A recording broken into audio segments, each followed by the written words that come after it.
Madame, Messieurs, bonjour. Merci pour votre fidélité sans cesse renouvelée à cette meilleure des télévisions sur le net.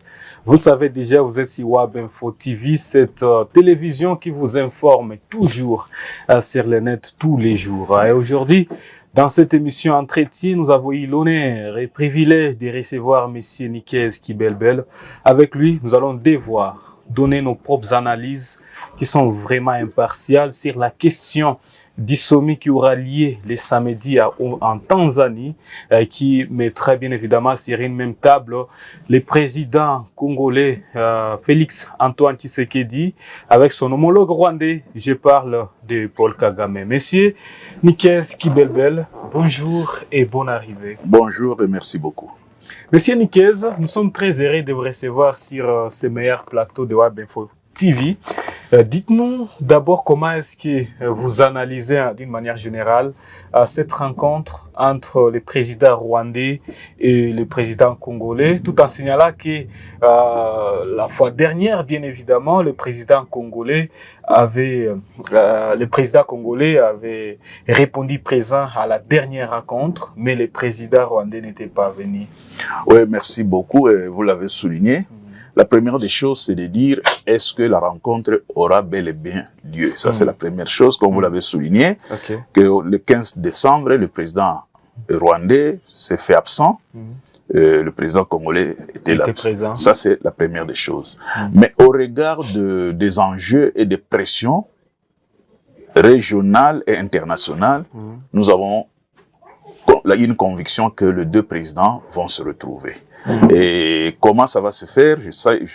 On sent que l'ambiance sera un peu glaciale pour les deux côtés.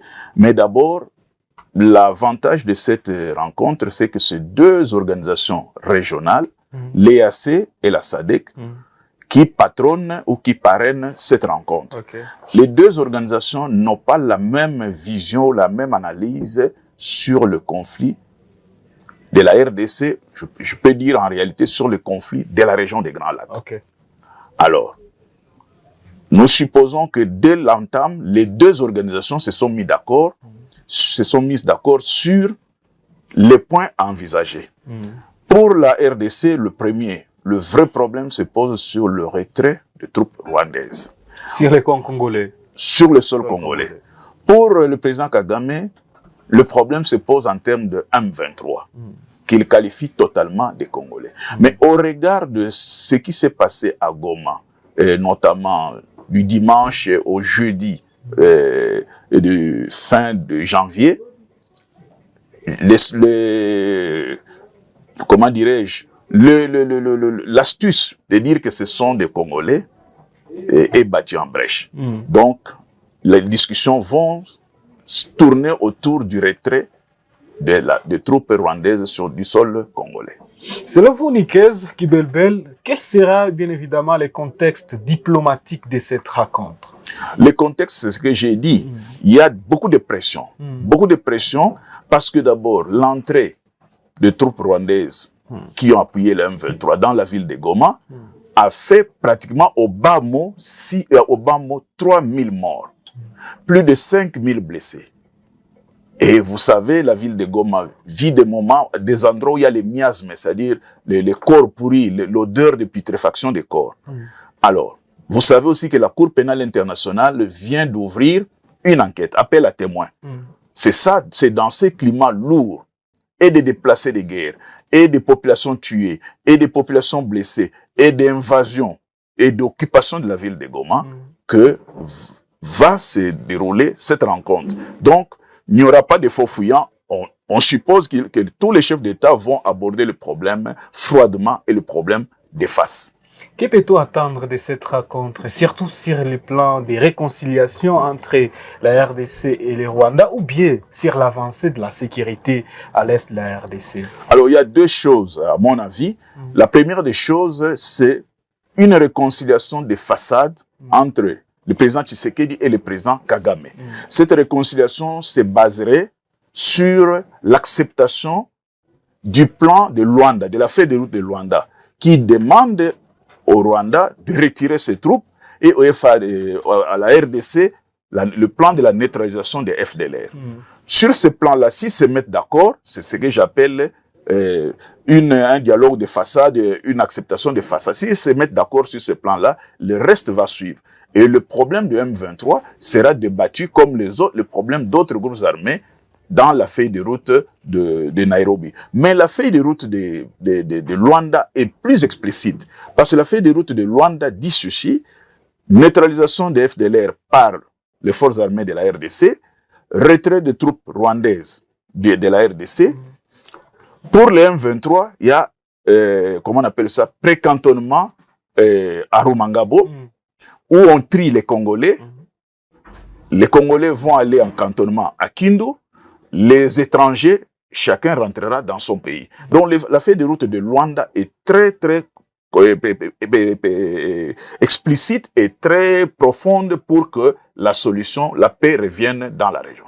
Alors, M. Nikez Kibebel, au point de presse du M23 AFC, ils ont dit qu'ils sont congolais et ils quitteront à Goma, de la ville de Goma, juste si SLMASI, le président de la République, pourrait toutefois initier un dialogue entre lui et les M23 directement. Pensez-vous que vraiment la rencontre entre Paul Kagame et Félix Tshisekedi arrivera bien sûr à répondre aux desiderata de cette guerre à l'est de la RDC? Mais vous savez, c'est un secret de Polichinelle que sans l'armée rwandaise, alors là aussi il y a une confusion des termes. Vous parlez, le Rwanda parle de M23. Par contre, sur le terrain, on dit AFC M23. Mais lorsque vous lisez le Rwanda, lorsque vous lisez le rapport de la commission du 3 juin, de la commission du Parlement rwandais, on parle de M23. On ne parle pas de l'AFC.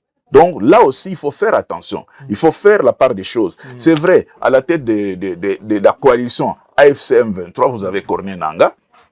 Mais pour le reste, il y a un problème réel sur la participation militaire des troupes rwandaises.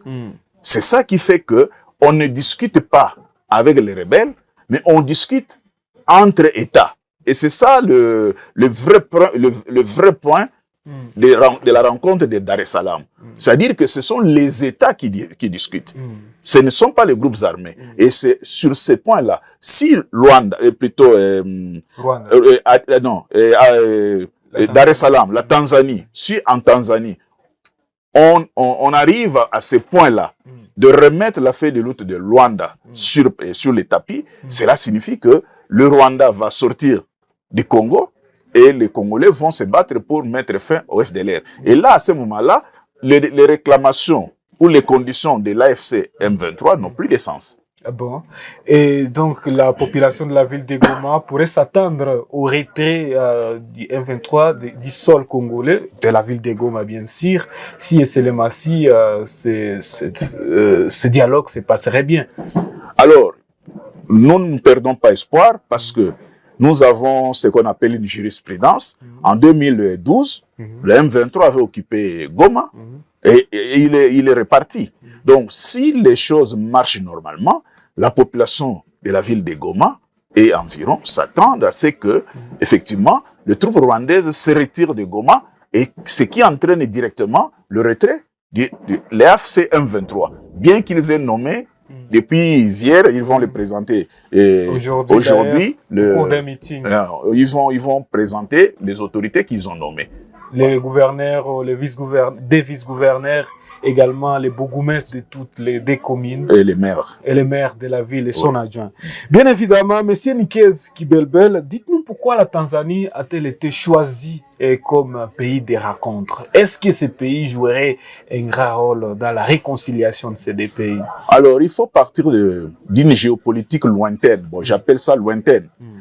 À l'époque, vous savez que Julius Nyerere, le Mwalimu, jouait au panafricaniste. Et à l'époque, il s'est disputé d'ailleurs le leadership avec Mobutu. Donc, la Tanzanie, au départ, avec l'histoire, avec Julius Nyerere, joue ce rôle d'un pays tampon. Et vous savez aussi que la Tanzanie, par rapport, donc géographiquement, elle est presque dans l'EAC et dans la SADC, c'est-à-dire elle est proche des deux communautés. Elle peut jouer la médiation. Donc, la Tanzanie et surtout accepté par son rôle traditionnel d'un pays panafricaniste, d'un pays qui contrôle, qui a un leadership qui contrôle un peu la région. Donc voilà pourquoi on a choisi la Tanzanie, dans une sorte de neutralité entre guillemets. Ok. Voilà. Alors, dites-nous, qu'est-ce qui est vraiment cette rencontre jouera sur la sécurité de la région? Mais d'abord, la rencontre, c'est pourquoi? C'est deux choses. La guerre est en RDC. Mais la guerre a cette tendance, cette propension de prendre toute la région. Okay. Vous avez suivi les déclarations du président burundais. Oui. Alors, cela signifie que c'est le moment de d'éteindre le feu. Parce que comme l'a dit le président burundais, si on n'éteint pas le feu, si on ne fait pas attention, c'est toute la région qui va s'embraser. Alors, vous savez que nous avons des troupes ougandaises sur notre sol. Nous avons sur invitation, une partie invitée, une partie est entrée clandestinement, notamment ceux qui sont du côté de Bunagana. Nous avons des troupes rwandaises qui ont agressé notre pays. Nous avons le Kenya qui a soutenu vraiment l'armée rwandaise. Nous avons d'autres pays, comme l'Afrique du Sud aussi, qui a pris position pour la RDC, en faveur de la RDC. Donc, il faut éviter la régionalisation de ces conflits qui peut être une guerre mondiale africaine. Parce que la SADC, je pense, c'est 12 pays. L'EAC, c'est 8 pays. Vous voyez, c'est 20 pays qui se retrouvent. Et si 20 pays sur les 54 en Afrique entrent en conflit, alors nous perdons l'Afrique. Et vous avez suivi les propos du président, d'ailleurs, vous venez de les soulever, du président burundais. Dites-nous ce qu'il a dit en bref. Qu'est-ce que cela peut avoir sur l'impact de la guerre à l'Est? Alors, il faut souligner une chose très importante, même si nous n'avons pas tendance à parler des conflits ethniques. Le Rwanda et le Burundi ont le même structure ethnico-culturelle. C'est trois peuples. Vous avez les Hutus, les Tutsis et les Twa dans les deux pays. Oui. Alors, vous vous rendez compte que depuis longtemps, lorsque au Rwanda, le président était Hutu. Au Burundi, le président était Tutsi. Et aujourd'hui, les choses ont changé, mais de la même façon. Au Burundi, le pouvoir est entre les mains des Hutus. Au Rwanda, le pouvoir est entre les mains des Tutsis. Alors, cela signifie que le conflit entre Hutus et Tutsis, parce que c'est ça qui est à la base de toute la désintégration en RD Congo, la base, c'est le conflit Hutu-Tutsi. Ajouté à cela, effectivement, le problème des pillages. Cela signifie que le pouvoir burundais, qui a une histoire du sang sur base des conflits interethniques, craint que ceux qui, le Rwanda, le pouvoir rwandais, puissent venir poursuivre les Hutus, parce qu'eux, ils poursuivent les génocidaires. Alors, ils craignent qu'ils puissent poursuivre les Hutus du Congo jusqu'au Burundi. Et on peut aller même plus loin. Vous savez même que Museveni, il est Nyankole. Nyankole, c'est pratiquement c'est la communauté nilotique. Et quand vous prenez son grand opposant de l'époque, Kizza Besigye, il est Hutu.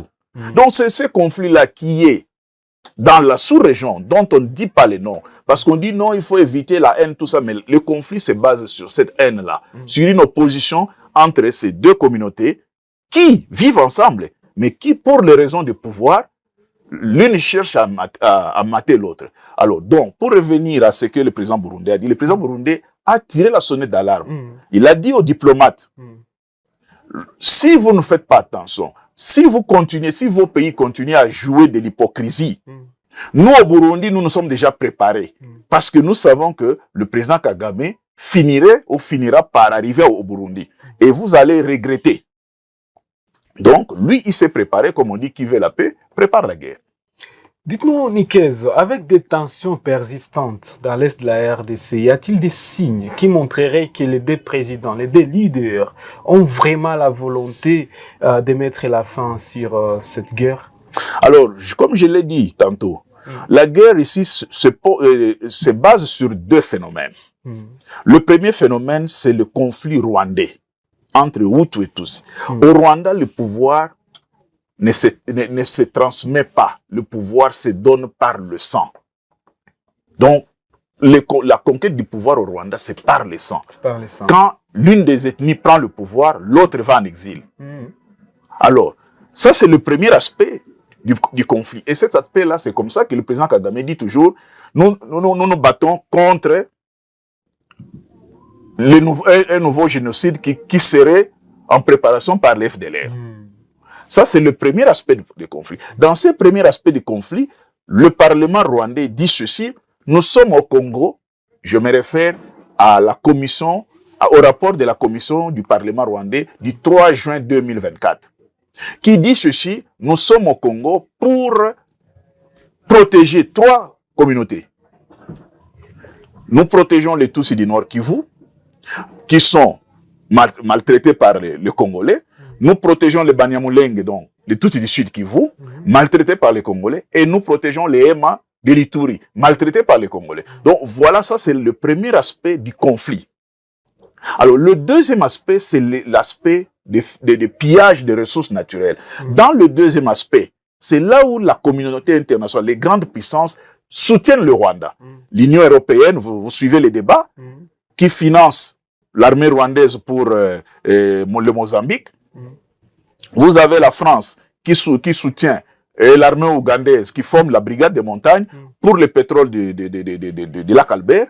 Et vous avez tout cela. Alors donc ça c'est l'aspect économique, l'aspect des pillages où les grandes puissances interviennent. Mais il suffit simplement que les grandes puissances puissent donner injonction.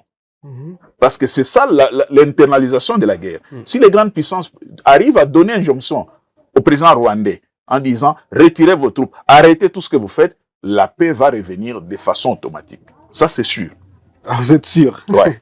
Alors, comment les partenaires internationaux comme l'ONU, je peux dire également l'Union africaine, pourraient-ils influencer cette rencontre? Alors, d'abord, l'ONU a prouvé, à travers les déclarations du secrétaire général des Nations Unies, à l'époque, en disant que le casque bleu, la MONUSCO, n'a pas assez d'équipement pour faire face aux rebelles, au Rwanda. Donc ça, c'est un aveu d'échec. Alors, donc pour nous, l'ONU a échoué. L'ONU a échoué parce que l'ONU, les plus grands contributeurs, ce sont les États-Unis. Lorsque les États-Unis donnent une impulsion nouvelle, en disant, par exemple, avec l'avènement du président Trump, en disant, on arrête, les choses vont s'arrêter. L'Union africaine est incapable, inefficace. D'ailleurs, vous avez vu, rares sont les pays ou les capitales qui ont condamné, même nos voisins. Nous avons 9 voisins. Combien de voisins ont condamné, à part l'Angola qui est prise à partie aussi par le Rwanda? Oui, bien sûr. Tous les autres voisins se sont tués. Donc, l'Union africaine est inefficace face aux enjeux qui se passent sur le sol congolais. Voilà. Alors, dites-nous comment concilier la souveraineté de ces 2 pays avec la nécessité d'une intervention internationale. D'abord, c'est 2 pays voisins, 2 pays frères. On peut tout dire. Entre le Rwanda et la RDC, c'est des pays frères, des pays voisins. Il y a une interculturation des populations. Nous sommes à Goma, vous voyez comment les populations rwandaises traversent, comment les populations congolaises aussi traversent au Rwanda. Donc, il faut nécessairement rétablir cette cohabitation. Parce que le voisin, on ne va pas les changer. On ne va pas déplacer nos pays. Ça, c'est la première des choses. Et là, la tâche revient d'abord aux dirigeants politiques. C'est pourquoi l'intervention de la communauté internationale, des grandes puissances, est très, très attendue pour arrêter. Nous avions, à l'époque de Mobutu, la BDGL. Le bâtiment est même ici à Goma. Nous avons la CIRGL. C'est-à-dire que ce sont des États qui sont appelés à vivre ensemble. Les peuples vivent ensemble. Et le président Tshisekedi le souligne. Nous n'avons pas de problème avec le peuple rwandais. Le problème, c'est au niveau politique avec les dirigeants. Alors, si les dirigeants mettent de l'eau dans leur vin, ces problèmes seront résolus, d'une manière ou d'une autre. Sinon, nous serons toujours dans les cycles violents. Regardez, ça fait 30 ans que le pouvoir est entre les mains de la communauté tous. Imaginez un scénario que le lendemain, on renverse, que les Hutus prennent le pouvoir. Donc, les Tutsis seront encore en exil. Et s'ils sont en exil, ils fuiront où? Dans notre pays. Comme en 57, comme en 59. Alors, il faut régler une fois pour toutes ces problèmes pour envisager le développement des pays de la région des Grands Lacs. Alors, Monsieur Niquez, dites-nous, vous êtes un analyste, vous êtes également un journaliste, un chercheur, un Congolais digne de ce nom. Dites-nous ce que vous aimeriez, en tant que Congolais, comme conclusion de cette rencontre entre Kagame et Tshisekedi. En tant que Congolais, mon vœu le plus cher, le plus ardent, est qu'effectivement, on applique la feuille de route du Rwanda. C'est-à-dire que le Rwanda retire ses troupes du sol congolais, que la RDC accède aux désirata du Rwanda, notamment les problèmes de FDLR, qui ne datent pas d'aujourd'hui. Parce qu'on a déjà retourné au temps des FDLR, au temps des Hutus, au Rwanda. Donc on arrive à harmoniser cette feuille de route, qu'on la mette en route, comme c'est la feuille de route, qu'on la mette en route, et que la paix revienne. Que nous puissions traverser au Rwanda sans problème, que les Rwandais viennent chez nous sans problème. Il y a des Congolais qui vivent au Rwanda, comme il y a des Rwandais qui vivent au Congo. Ceux qui vivent au Rwanda, qui vivent à Gisenyi, il y a des familles où les enfants étudient à Goma, qui traversaient chaque matin. Comme il y a des Congolais qui travaillent à Goma, qui vivent à Gisenyi. Donc nous avons besoin de cette harmonie. La guerre, 30 ans, ça en est trop. On a besoin de cette harmonie. Sans haine, sans quoi que ce soit, on a besoin de cette harmonie entre les deux peuples. C'est pourquoi nous disons que les deux chefs d'État doivent mettre de l'eau dans leur vin pour qu'effectivement cette harmonie entre les peuples puisse revenir et pour que la paix puisse gagner nos esprits. Au-delà des questions sécuritaires, y a-t-il d'autres opportunités, par exemple économiques, que ces deux pays peuvent quand même développer? Ah, mais bien sûr, on ne va pas par quatre chemins. Le barrage de Ruzizi, par exemple, à Bukavu, distribue l'énergie au Burundi, au Rwanda et chez nous. Voilà une opportunité. Bon, les commerces transfrontaliers, c'est encore une autre opportunité. Nous avons le gaz de méthane du lac Kivu. Voilà une autre opportunité. Il y a autant d'opportunités économiques qui peuvent servir pour tous les peuples de la sous-région et au-delà même. Plusieurs Congolais demandent à ce qu'on mette les murs séparant les Rwanda et la RDC. Qu'en pensez-vous? Non, moi, ça c'est mon point de vue personnel. On n'a pas besoin de mettre les murs. Nous disons que nous sommes un peuple millénaire, Rwanda-Congo. On n'a pas besoin de mettre les murs. On voit les murs aux États-Unis. Est-ce que ça marche? Ça ne marche toujours pas. On doit régler le problème. Parce qu'au fait, la guerre, c'est l'échec des dialogues. La guerre, c'est l'échec de l'amour. C'est l'échec de l'acceptation des différences. Il faut arriver à régler ces problèmes politiquement, parce que la guerre, c'est la continuation de la politique par d'autres moyens. Donc, si la politique marche, on ne fera pas la guerre. Si les propensions, l'expansionnisme gagne le peuple, il n'y a pas de paix. Donc, il faut que chacun reste dans les limites des frontières de son pays et que les relations bilatérales, multilatérales reviennent en force pour que nos deux pays puissent... Mais moi, par exemple, le fruit, qui me vend le fruit? Mais ce sont des femmes rwandaises qui traversent le matin, qui vendent le fruit à Goma. Mais quand on achète le fruit, est-ce qu'on se pose des questions? Toi, tu es de quelle nationalité? Non. Donc, un Congolais qui achète chez une Rwandaise ou un Rwandais ne pose pas de questions de nationalité. C'est comme le Rwandais qui achète le produit congolais, il ne pose pas de questions de nationalité. Donc, on doit dépasser ces barrières-là pour dire non, c'est un Rwandais, c'est un Congolais. Voilà. Pensez-vous que cette rencontre pourrait-elle bien sûr marquer le début d'une nouvelle ère dans la collaboration entre la RDC et le Rwanda? Mais c'est ça nos voeux, c'est ça le souhait. Le souhait. Regardez, nous avons plus de 3000 morts en 3 jours. Autant de blessés. Les hôpitaux sont submergés. Nous allons où? La seule solution, c'est la paix. Et la paix, c'est par les dialogues. Et c'est ce dialogue-là qui va se passer en Tanzanie. Donc, notre souhait, c'est que par les dialogues, on règle tous les problèmes, sans hypocrisie. Parce que le vrai problème, c'est ça, sans hypocrisie, sans ruse. S'il y a l'hypocrisie, s'il y a la ruse, mais regardez, pendant 20 ans, brassage, mixage, tous les 3 ans ou tous les 5 ans, on fait semblant d'avoir tué le problème, mais après 3 ans ou 5 ans, une rébellion naît. Et cette rébellion est toujours patronnée par le Rwanda. Donc il faut, comme on dit, il faut attaquer les taureaux par les cornes pour mettre fin à cette zizanie qui crée autant de désolation dans la communauté, dans la sous-région. Et avec ce dialogue, bien évidemment, ça va aller très bien avec cette collaboration, vous êtes sûr? Ce sont les hommes qui créent la guerre, ce sont les hommes aussi qui peuvent mettre fin à la guerre. Donc s'il y a la bonne volonté, mais surtout, s'il y a des pressions internationales, des pressions des grandes puissances, on peut arriver à mettre fin à la guerre. Il n'y a que des pressions. Parce que les grandes puissances qui profitent de nos minéraux qui passent par le Rwanda, s'ils ne sont pas prêts à arrêter cela, il n'y aura pas de paix. Le Rwanda ne produit pas les armes. Les armes du Rwanda, il les achète ailleurs. Le Rwanda n'a pas d'argent pour tenir une guerre. Il est soutenu. Il est soutenu. Mais ça fait déjà 3 ans que le M23 nous fait la guerre. 3 ans, si vous calculez le coût humain, le coût en équipement, et ainsi de suite, les pertes. Parce qu'on ne parle pas de pertes. Mais parlez de pertes. Mais parlez aussi des déplacés, des survivants qui errent dans la nature. Alors, si on met tout cela, on demande le côté humain de l'homme. Et le côté humain, c'est fondé sur la solidarité, sur l'amour, sur l'acceptation mutuelle. Et c'est cette acceptation mutuelle qui peut mettre fin à cette tragédie.